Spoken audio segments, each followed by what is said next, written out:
Hello, good afternoon. Welcome. Welcome to the team on the middle row who were in here early. I'm just going to start talking while people are coming in because we've got about 35 minutes for the next session. I want to make sure that we can pack as much in as we possibly can. We were just actually having a great conversation. We don't need you guys to be here, actually. We're talking about how we shouldn't swear on stage. So if we do, don't tweet it. And we're talking about actually the challenge of being a mum, and it's perfectly fine to spray Febreze on yourself if they've been sick on you. Boogers. Yeah, and it's not on your knees. So hopefully the level of conversation is going to rise a little bit from that. But we're here this afternoon to talk about women and girls and physical activity. And I've been really looking forward to this session. I think there's a few things I want to start off by saying about the landscape as it exists today. It's really important. We've seen some changes and some successes in the last couple of years. If you look at the This Girl Can campaign, the inspiration of England Lionesses, Commonwealth Games, there's so much positive stuff happening. But also, there's still a lot of challenges. You just need to look at the latest figures from Sport England and see the gender gap in participation to know that we've got a long way to go.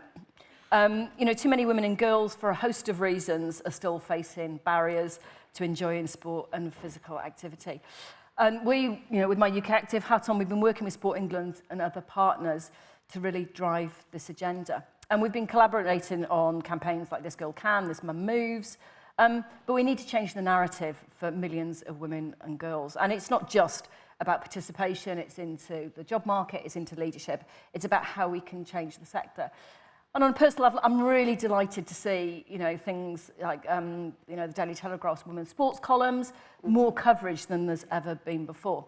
But today's session is about talking about some of the experiences that we have as a panel. And I guess challenging all of us to what more we can do to really make a difference. And for the sector, it's about the staff, it's about the customers, it's about making it the best experience that we possibly can. Because unless we move the dial for our businesses, how can we expect to change the game for the nation and for the next generation? So UK Active and eGym have carried out some preliminary research into the attitudes of women in our sector. We've received responses from a wide range of ages and levels in the sector, including 11% of responses were from board-level directors. And I just want to share a few of those figures with you today. 90% of respondents said they want to remain in our sector and progress going forward. But only 65% said they knew how to progress. And nearly half said their biggest barrier was a lack of opportunity for a senior post. Half said they didn't have a mentor, but would like one. So there clearly is work to be done. And we want to find out more about these issues. So UK Active will be undertaking more work in this area following today's discussion. And what does the current landscape look like for the people that we live to serve? Well, UK Active's new Moving Communities report shows that women make up 54% of public leisure memberships with an average of 41 years. Women's main reason for visiting leisure centres is for group workouts, followed by swimming and the gym. And of all visits for group workouts, 76% are made by women. So there's some interesting figures to consider during today's debate. In my own career, I've had sort of challenges growing up through sport and being active. But my view of today's issues is that women and girls still face unnecessary barriers, from the portrayal of women in sport to clothing options, organisational bias, and a whole lot of other reasons. So we can still do more. So that's the big chat from me over and done with. The reason we're here today is actually to listen to our panel. And rather than me doing an introduction for them, I've just asked them whether they'd like to do a short introduction for themselves, because I think actually this tells you quite a lot about the individuals they are.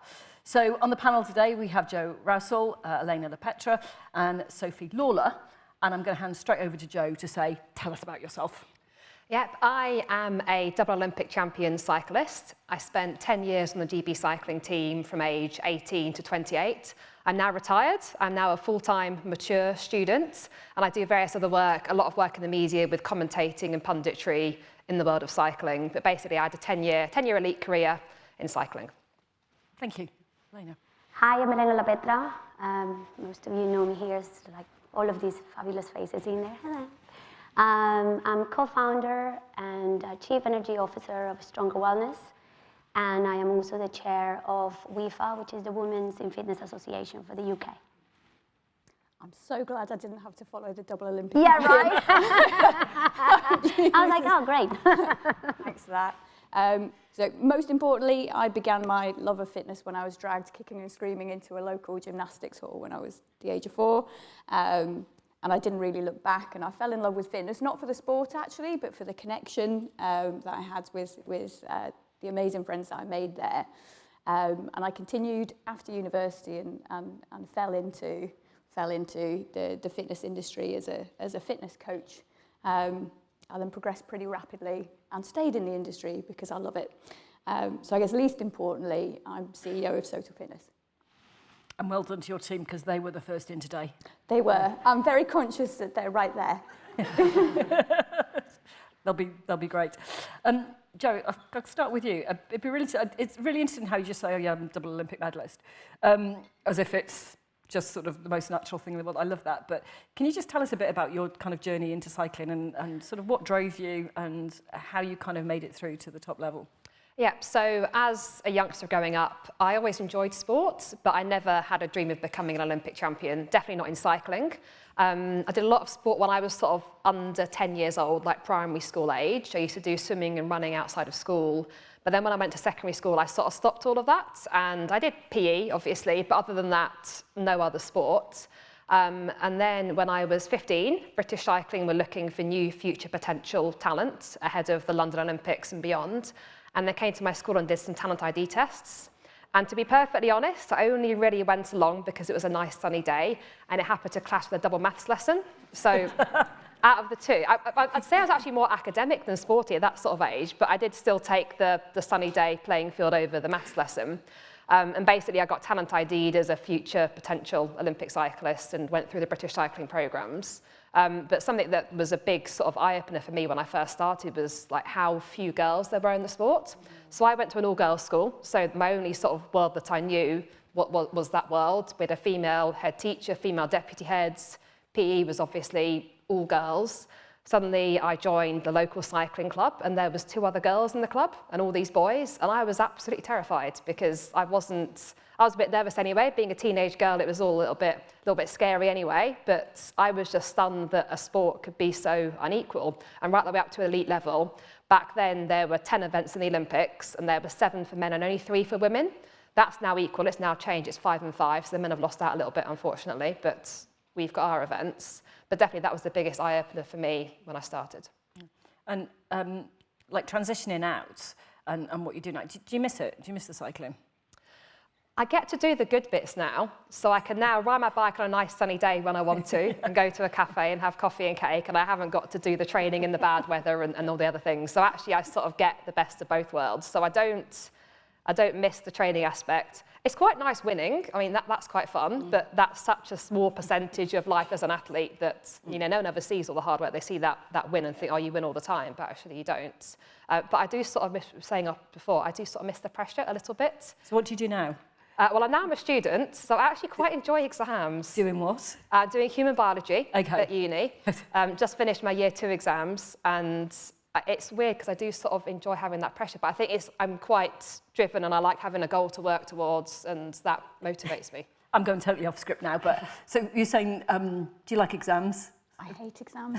And actually, in my career break between my Fitness First career and my Total Fitness career, I did a qualification in digital marketing, and I didn't sit the exam at the end for that particular reason. I have a morbid fear of them, and I know exactly where it comes from, but I was fascinated by that about the exam. Do you think that's part of the barrier for women, is putting themselves under some of that pressure? I mean, I know, you know, men get it as well, don't get me wrong, but do you think, you know, when we see lack of girls competing at elite level, things like that, some of the barriers are around putting yourself in that really pressurised situation? Because your job now is not without some pressure. It's not without some pressure, but it's very shared. I have a whole team sitting somewhere on my right. We have a very shared challenge, but I don't disagree that there's something in there for girls and exams and academic pressure. Maybe it's in me, but I don't disagree that it's for girls. For me, I grew up with a real sense of comparison against other women, particularly as you go through puberty and you come into your sexuality and you're becoming exceptionally aware of your physical appearance. I'm doing gymnastics as well. The opportunities for comparison with others are vast and destructive. And I think that was it. The binary pass or fail. How are you compared to everybody else? And it terrified me. We can have a whole debate on what young women in elite sport programmes have to wear and how exposing that is for a lot of people. Well, I actually went to engineering school and obviously hugely surrounded by males, and I don't think I felt that much pressure for exams than my guys' friends did, or males did. Just kind of thinking of that side of things. I don't necessarily think that I had nightmares. I still have nightmares of, thermodynamics exam, and then me not understanding half of it.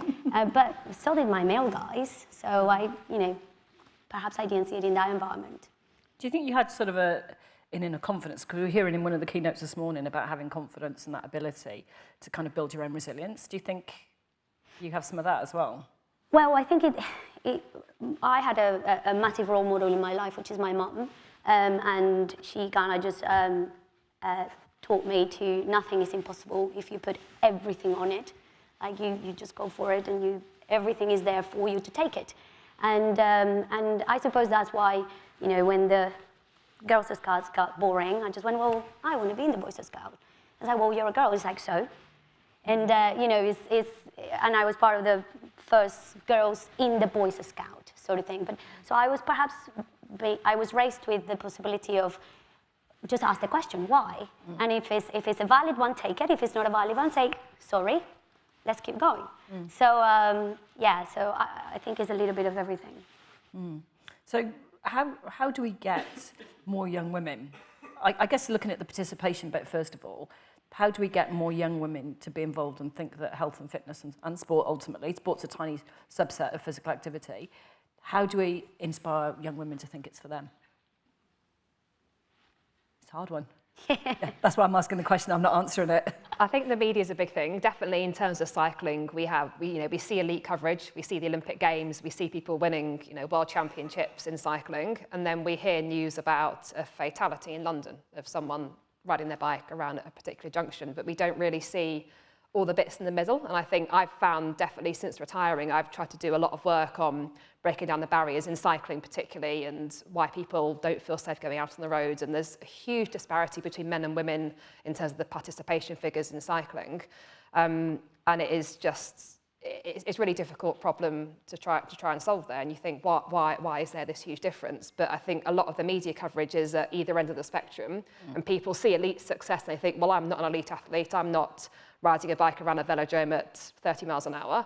And then they hear about bad stories, but actually more of that sort of representation of grassroots level. I mean, This Girl Can is amazing, absolutely amazing campaign, but more of that sort of, images in the media. I agree. It has to be real. Sorry, Tanny. No, go on, carry on. It has to be real, and I think there's a real sort of negative social trend, particularly when we think about our digital social influencers. Influencer, big word, big responsibility. This classic notion of the gym selfie. I mean, where did that come from? We've all seen it in gyms, the hip drop, the matching Gymshark and Ivy Park outfits, the loose locks. I mean, what happened to the middle bit that's all about hard work, that's actually about presenting fitness for what it is? I made a decision to be better today, and I went and nailed it. And that middle bit is missing. It's all the glamour or the achievement, and none of the middle bit that makes it beautiful for what it is. But no, I never looked like that when I went to the gym. I would look red and sweaty and hair all over the place. Yeah. We've had this chat. That was my ponytail height. Yeah, Lena. I think it's. I agree in part it's about the media, and it's about who you're surrounded by, but then also who you see in front. And for example, take as an example one big headline that does the rounds, and that's my heading at the same time. Females don't go for jobs because they have lack of confidence.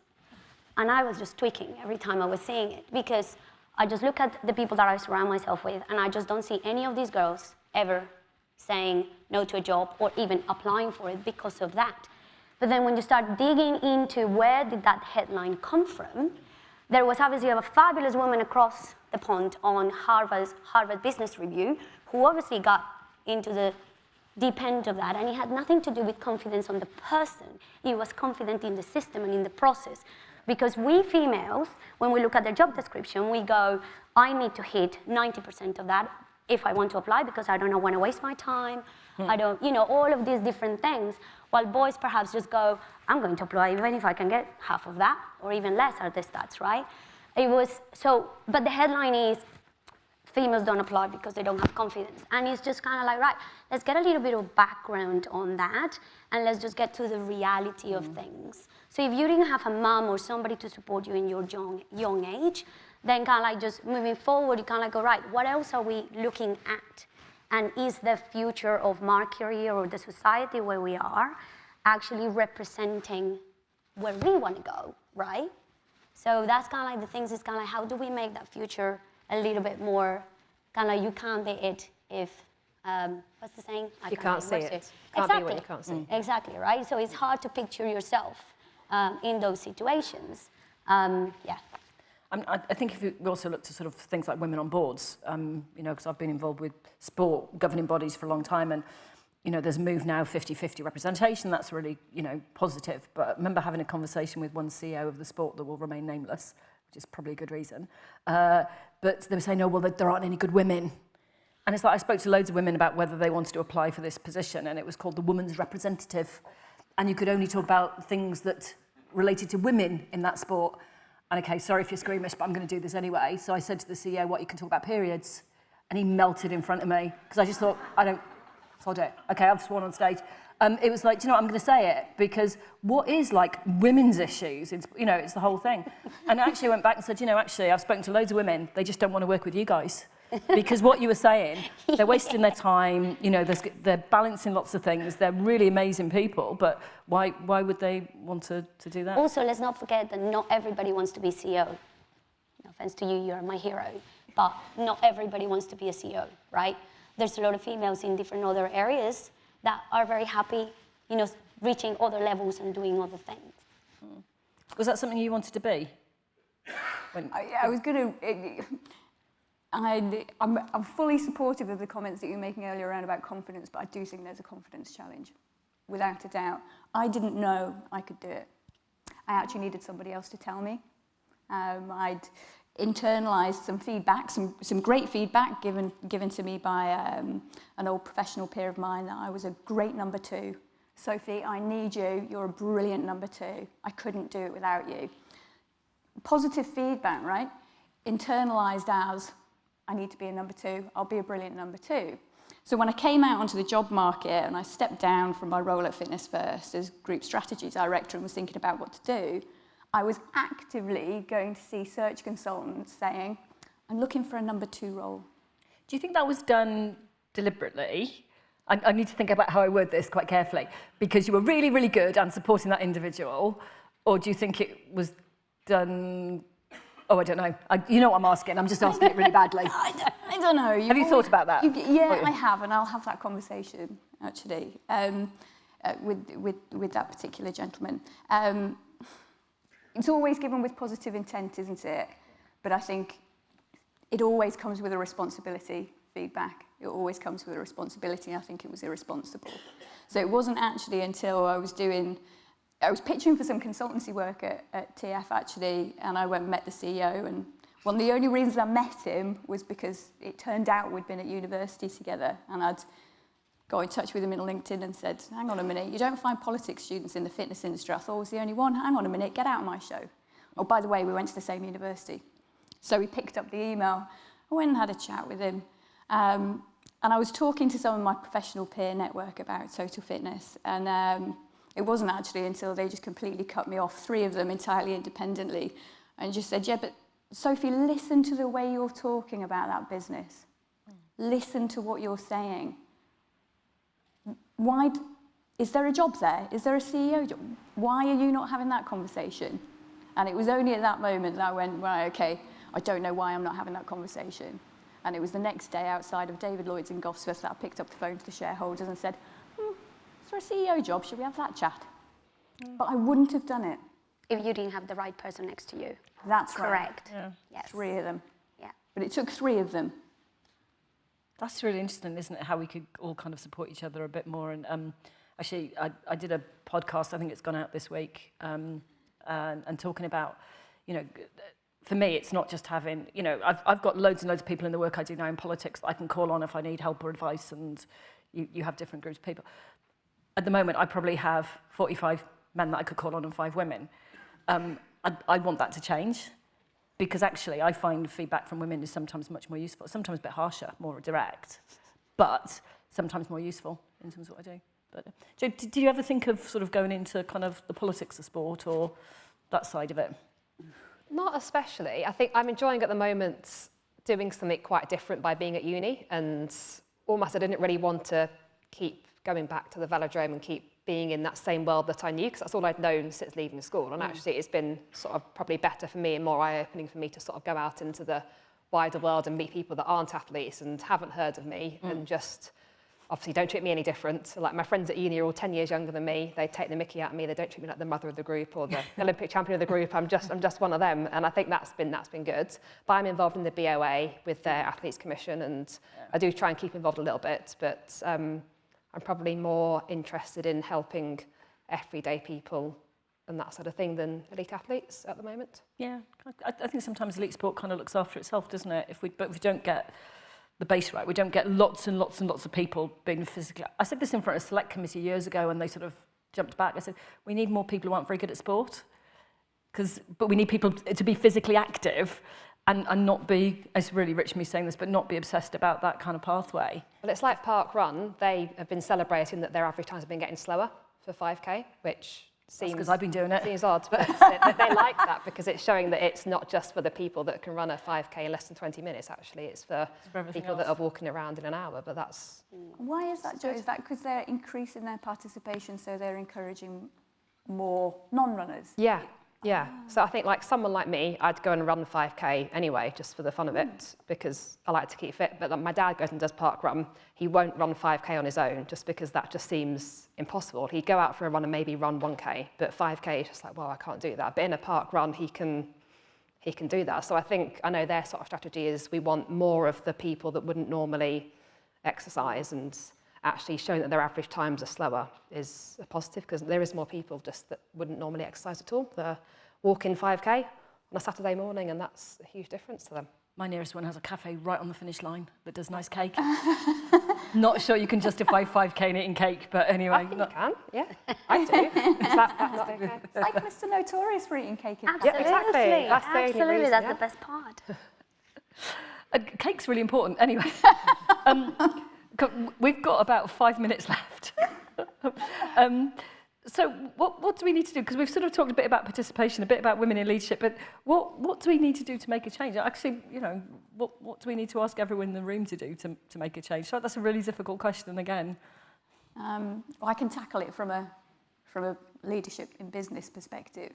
And I think the tough thing is not to get hung up on the gender question, because I genuinely think it addresses the wrong question when I think about boardroom participation, because gender equality is diversity at the end of the day, and that's the outcome. And so I think the actual question that any leader of a business needs to ask is not actually about the output, and the question is more around about what is the leadership culture that I am creating and cultivating? Yeah. Is it one in which everyone thrives? Hand on heart, can I say that? The answer is yes. Okay, so gender diversity may come. If it doesn't, then I've still got the best people for the job around me, and I trust in that, because that would be the culture that I would generate. Can everybody answer that? Positively, I don't know. Can I? I'm not sure, but you know, that's the intent. So I actually think there's a question there more about culture rather than opportunities for women, because I think it will come.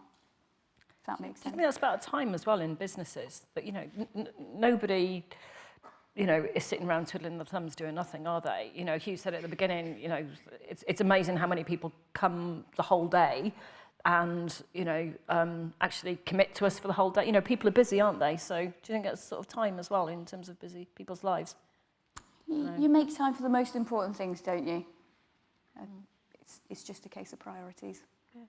Elena? I think we were saying earlier on, it's kind of like it is a thing and it's not a thing, Yeah. sort of thing, right? It's a thing, it's not a thing. Yeah, so it's kind of like, ask the question, is it really in my culture, in my company today? Are people feeling like that, more importantly, right? Because you see it on the media and you see it everywhere, and in the US it's massive with the Me Too campaign and all of that stuff. And sometimes it's kind of like, you get the question, oh, do you think there is a problem? I was like, well, the stats suggest so, and a lot of people are talking about it, so maybe ask the question, is that such a feeling in my company today? Because maybe you haven't even asked the question, so, because obviously you have some of the other things in front of you as a company. And if there is that sort of feeling, then yes, you have to address it, because the last thing would you want is to have people in your team that are fantastic and phenomenal at what they do, or have really good potential and stuff, but they don't see a path.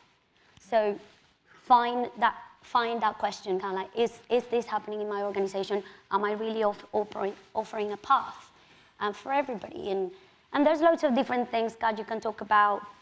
We can talk about this forever, because there's so many different things. And again, it's not all of them not only related to female, right? It's kind of like, do we have job splits, for example, or are we flexible enough for people, or why do they all, now with the sharing parenthood, hopefully is going to change for certain things, but apparently that's going to be 200 years from now. So I suppose the takeaway would be, what can you do today? Even if it's on a micro scale, I think that has a massive ripple effect. We can all do something. Yeah, totally right. And it's kind of like, just don't wait for the government, or don't wait for, all of these big plans, and sometimes nothing even happens. Just ask the question, start the dialogue. You might be surprised in a good way. And that leads us back to where we started, with Jo talking about your pathway through, and if you hadn't have decided to miss double maths. Right, imagine so. But once you were in cycling, did you see that pathway through? I guess the pathway to GB was kind of better laid out, was it? Yeah, it was quite laid out, and that was something that I think British cycling are fairly unique in at the time. I think rowing did a similar thing with a sort of performance pathway, but yeah, there was that big disparity between sort of men and women. But I almost think, like I say, I went to an all-girls school, and I'd always had sort of instilled in me from a young age that gender shouldn't make any difference, and I just was constantly baffled when there was sort of disparity. So I think that sort of attitude of it shouldn't affect things at all has sort of stood me in good stead throughout my career. And I think also it's a responsibility now as a retired elite athlete, and also for current elite athletes, to still go into schools and still represent and still show that sport is for everyone, male or female, and there is more than just the PE sports as well. That I think, I hated rounders, I hated netball, I hated tennis. I've got no hand-eye coordination, but I love all the things that I do now that are all completely different, that you don't perhaps do in the school playing field. Yeah, I was really quick in tennis at getting to the ball, because I was a sprinter, but hitting it anywhere that was vaguely where it was meant to go. Anyway. The net gets in the way as well for me as well, that doesn't help. Yeah. In my head, I can do it. Does anybody love rounders, really? What was that about? I had to Google it. Nobody loves rounders. Is there anyone who loves rounders? No. Oh, that's a lot of people. Who loved rounders in PE? Oh! Yeah. Do you know what? That is not what I expected from this afternoon. I did not think it was a thing. Wow, I'm not going to ask anyone about the other sports they played. With that, I should put your hands up again if you loved rounders. It's not that many, Tanny. Okay, right, put up your hands if you didn't like rounders. Les! Oh, No way! There's too many people that didn't have an opinion. Yes. I'm the chair of round. Oh, no.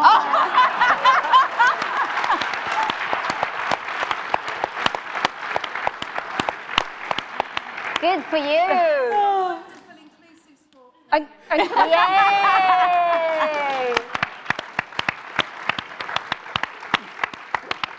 That was just going to happen, wasn't it? There is that. I should not have gone down that route. Can I just say there were more people putting up their hands to say they liked it than not? Yes, absolutely, right? It was a lot more than, it was a really good response. Anyway, on that note, I think we should go.